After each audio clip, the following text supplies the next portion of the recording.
meditation on the Larger Catechism. We look today at questions numbers 146 and 147, which read as follows. Which is the 10th commandment? The 10th commandment is, Thou shalt not covet thy neighbor's house, thou shalt not covet thy neighbor's wife, nor his manservant, nor his maidservant, nor his ox, nor his ass, nor anything that is thy neighbor's. What are the duties required in the 10th commandment? The duties required in the 10th commandment are such a full contentment with our own condition and such a charitable frame of the whole soul toward our neighbor, as that all our inward motions and affections touching him tend unto and further all that good which is his.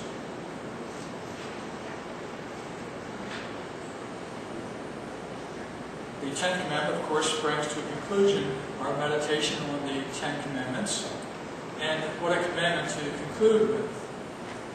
In some respects, we could have looked at the 10 commandments as compelling outward behavior, ordering us to observe certain outward standards by which we would be regulated and governed.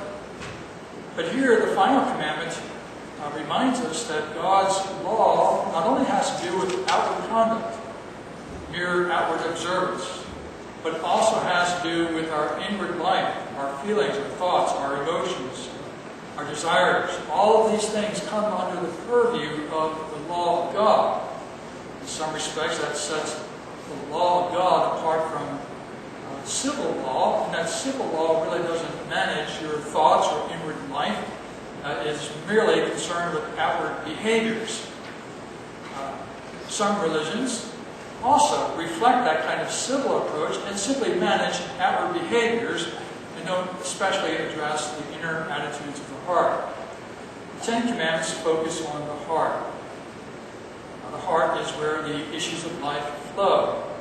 And so we come to the conclusion, and we are finding the law of God focus on us most directly. The Apostle Paul, as he himself, being a Pharisee and well acquainted with the law, reflected on the law and tried to observe the standards of the law, realized that A, he could not keep them perfectly, but more specifically, it was this commandment in particular that produced within him great conviction for his sin. He knew that deep down within his heart there was this tumultuous set of feelings, emotions, thoughts, and ideas that went contrary to God's holy will. So this commandment convicted Paul of his sin and brought him to his knees. It has that effect on all who listen to what it has to say. Jesus reinforced this in his Sermon on the Mount. When he reviewed the law of God, of course, he said that he did not come to abolish the law, but to fulfill it, or to show its full extent, and to enable us to keep it. But in showing us the full extent of the law, he identified the fact that, for example, keeping the law, thou shalt not commit murder, does not simply mean don't clock somebody across the head. You don't have the inward desire to do so either.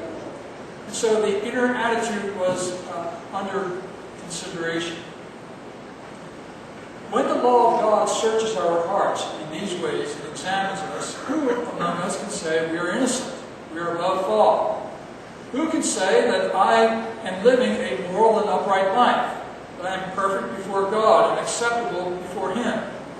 There's some in evangelical circles today, in holiness movements and that sort of thing, who believe in perfectionism, that we can obtain a position of being perfect before God.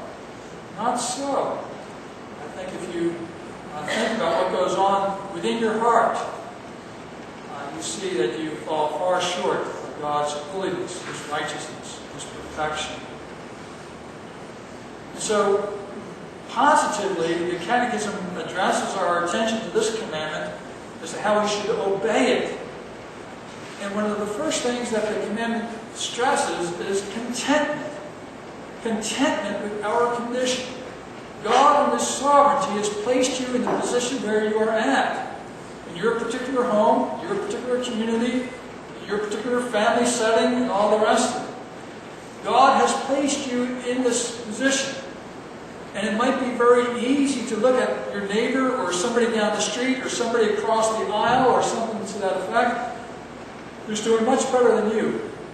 And maybe you become anxious, envious, or upset. The commandment here reminds us that we should have contentment.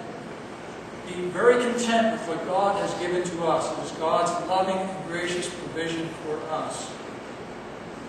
The Apostle Paul advised Timothy that godliness with contentment is great gain. And that is true. If we can live life being thankful for the good things that God does provide us, that will surely transform our lives from bitterness and anger and feeling deprived to joy and celebration, thanksgiving for that which God has blessed us with. Think on your blessings, as the old song went, count them one by one, see what God has done. If you think on what God has blessed you with and give thanks for that, your whole attitude towards life will change dramatically. You should have a charitable frame of mind towards our neighbor. Everything within us should tend towards the benefit of those who are around us. And so that would be the positive way in which we ought to observe this law. Surely Jesus himself fulfills this law for us. He loved us, and that is what brought him into this world. He loved us, and so he gave up his life for us. He did not regard the things that he had in heavenly glory as something that he had to keep hold of. But he emptied himself, as Paul says, and became poor. He took on our human nature, took on our humanity, took on our sin for us, even bearing the wrath of God for us. Why? Because that in his heart, he loved us. He loved you. And he gave himself for you, for your redemption, so that you would enjoy eternal fellowship with God. Jesus shows us how to keep this commandment, and he's kept it for us, and we rest in his provision.